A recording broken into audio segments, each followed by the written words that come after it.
Boring লাগতেছিল। আজকে এই স্টেশনে অনেক ভালো লাগছে। এটা সেটা দেখছি, এটা খাবার খাচ্ছি, অনেক সুন্দর লাগছে, ভালো লাগছে।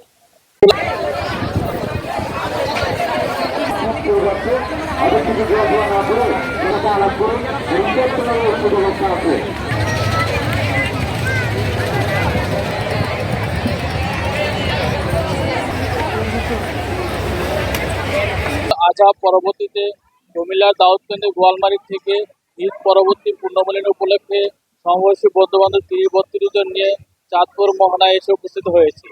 এখানকার পরিবেশ অত্যন্ত সুন্দর, মনোমুগ্ধকর, অভিভূত করেছে আমাদের সবাইকে। ওয়ালটন এসিতে ইনস্টলেশন একদম ফ্রি।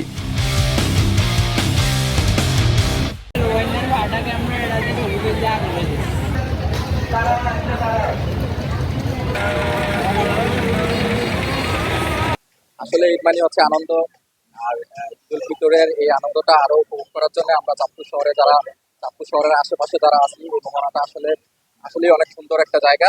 আর এখানে ঘুরতে আসলে আসলে মানুষের মন এমনিতেই ভালো হয়ে যাবে, কারণ চাঁদপুর মোহনাকে তো এই জায়গাটা আপনার সব দিক থেকেই অনেক সুন্দর, আপনার ভালো লাগবে। কারণ নদীর পাড়ে আসলে মানুষের যে ভালো লাগাটা, সেই ভালো লাগাটা আসলে অন্য কোথাও গেলে সেটা আপনি পাবেন না। আমরা চাঁদপুর মোহনায় ঘুরতে এসেছি, এখানকার পরিবেশ আমাদের খুব মনোমুগ্ধ করেছে।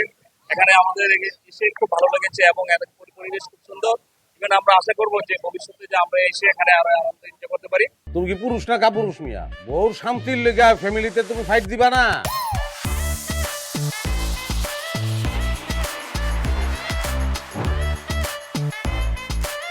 ওই আমাকে যা খুশি আমরা তাই করি। তোর কি যাবি না পলসু বান্ধব তরে? আপনি আমার মরা মা লয়ে কথা কইলেন কেন? আর একটা কথা আমার মারে লয়ে কইবেন আমি কিন্তু সহ্য করব না। খারাপ রে ভালো কবু বুঝলি।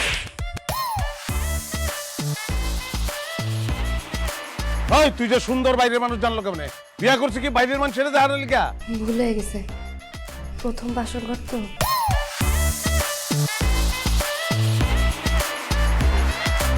আমার বই আইছে, বইনের জামাই আছে, এগুলিতে দিছো, এগুলো রানছো, একটাও তুমি বিস্কুট রানছো তুমি? যাবার তারাও যাও, দেখছো সমস্যা। হ্যাঁ আমি কই যাইতেছি এটা দিয়ে আপনি কি করবেন? তুমি বললা পৃথিবীতে কোনো শব্দ নাই। ওকে, লাইট বন্ধ করি তাহলে।